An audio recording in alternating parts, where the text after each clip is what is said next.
ధర్నాకు దిగారు బీఆర్ఎస్ నాయకులు. ఫుడ్ పాయిజన్ గురైన విద్యార్థులను కార్పొరేట్ హాస్పిటల్లో చేర్పించి చికిత్స అందించాలని డిమాండ్ చేశారు.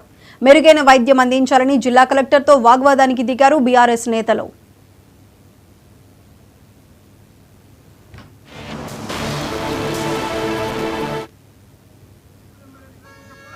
సబితా ఇంద్రారెడ్డి గారు, అదేవిధంగా సత్యవతి రాథోర్ గారు తాండూరుకి వస్తుంటే మరి అక్కడ వికారాబాద్ లో బలవంతంగా పోలీసులు వాళ్ళకు ప్రివెంటివ్ అరెస్ట్ చేయడం ఏడు వరకు సమంజసం. దళిత బిడ్డలకు చూడనికే, గిరిజన బిడ్డలకు చూడనికే తాండూరు వస్తుంటే కూడా ఈ రాష్ట్రంలో స్వేచ్ఛ లేకుండా పోయింది మనకు. కాబట్టి మేము ఒకటే అంటున్నాము, ఈ ప్రజాపాలన అంటున్నాడు రేవంత్ రెడ్డి, ఇది ప్రజాపాలన కాదు, ఇది రాక్షస పాలన.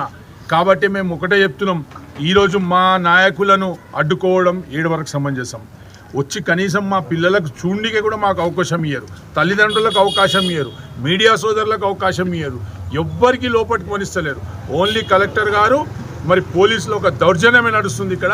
మేము ఒకటే చెప్తున్నాం, కలెక్టర్ గారు ఇంతకుముందు చెప్పిపోయిండు, ఒక్కటే అమ్మాయి అంటుండు, 50 బ్లడ్ శాంపుల్స్ బయటికి వెళ్తున్నాయి, 10 స్ట్రక్చర్లు కొడంగల్కి వెళ్తే ఆండ్రుకు వస్తున్నాయి, వీల్ చైర్స్ వస్తున్నాయి, సెలైన్ బాటిల్స్ వస్తున్నాయి. ఒక్క అమ్మాయికి ఇన్ని గానం అవసరమా? కలెక్టర్ గారు కూడా అబద్ధం ఆడుతుండ్రు.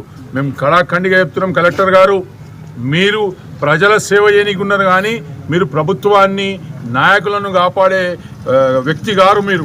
మీరు అందరికీ సమానంగా చూసే జిల్లాలో ఉన్నతమైన అధికారి మీరే. కాబట్టి మేము ఒకటే డిమాండ్ చేస్తున్నాం, ఇక్కడ నుంచి ఇక్కడ ఎవరైతే పిల్లలు అవస్థ పాలవుతున్నారో వాళ్ళందరికీ హాస్పిటల్లో ట్రీట్మెంట్ చేయాలి. కానీ ఈయన కలెక్టర్ గారు మాకు కొత్త ముచ్చట నేర్పిపోతున్నాడు మాకు. సబితా నిర్మల్ జిల్లాలో ఒక రైతు తనకు రుణమాఫీ